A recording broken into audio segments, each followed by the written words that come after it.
Hey everyone! Welcome back to English Chat Room with Julia. Today's episode is a special one because Nick just came back from his very first flight abroad. So Nick, tell us, how was it? Nervous? Excited? Oh, Julia, it was both.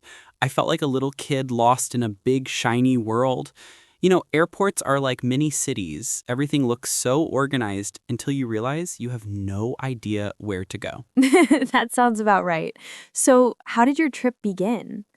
I arrived 3 hours early because, as everyone says, better early than sorry. First, I had to find the check-in counter. So I asked, "Excuse me, where is the check-in counter for Qatar Airways?" Perfect.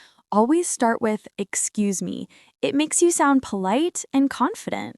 Exactly. The lady smiled and said, "Counter B12, sir." So I replied, "Thank you so much." And Julia, I said it like a pro. After check-in, I went for security check.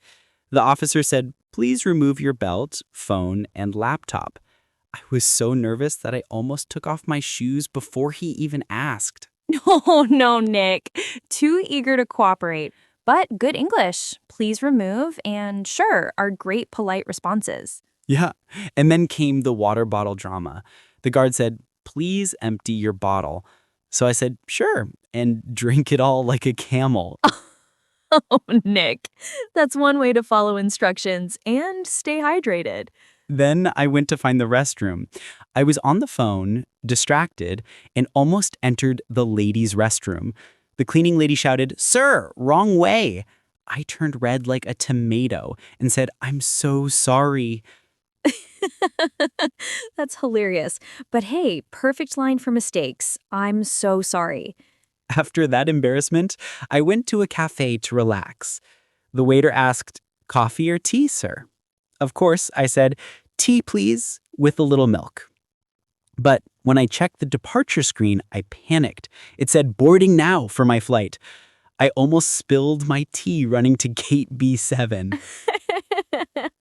Classic. So, what did you ask to make sure you were going the right way? I asked another passenger, "Excuse me, is this the way to gate B7? He smiled and said, "Yes, follow me." That's when I realized travelers are like one big family. Everyone helps each other. At immigration, the officer asked, purpose of your visit. I said, "Tourism, sir." Then he smiled and stamped my passport. And that stamp sound was like music to my ears. That's such a satisfying sound. And great English. Short and clear answers always work best at immigration.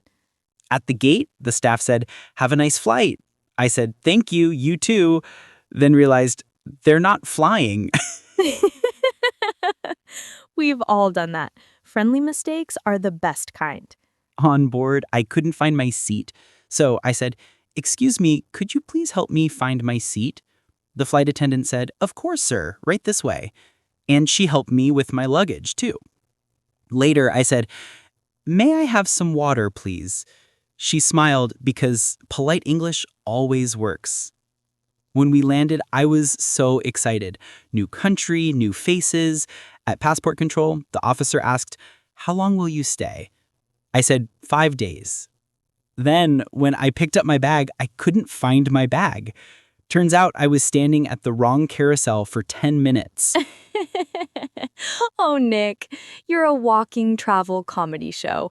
But at least your English was perfect. True, and when I finally got my bag, a passenger beside me smiled and said, "First time, huh?" I said, "Yes," and I survived. We both laughed. Before leaving, I said, "It was nice talking to you." He said, "Same here." And that small moment made me realize English connects people from every corner of the world.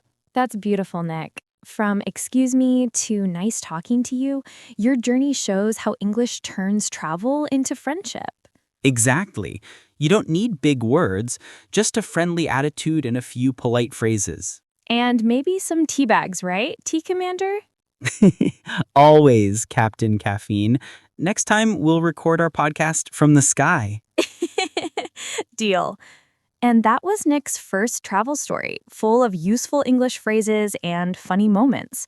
Remember, polite words and a smile go a long way anywhere in the world. We'll see you next time on English Chat Room with Julia. Until then, keep speaking, keep smiling. Bye-bye.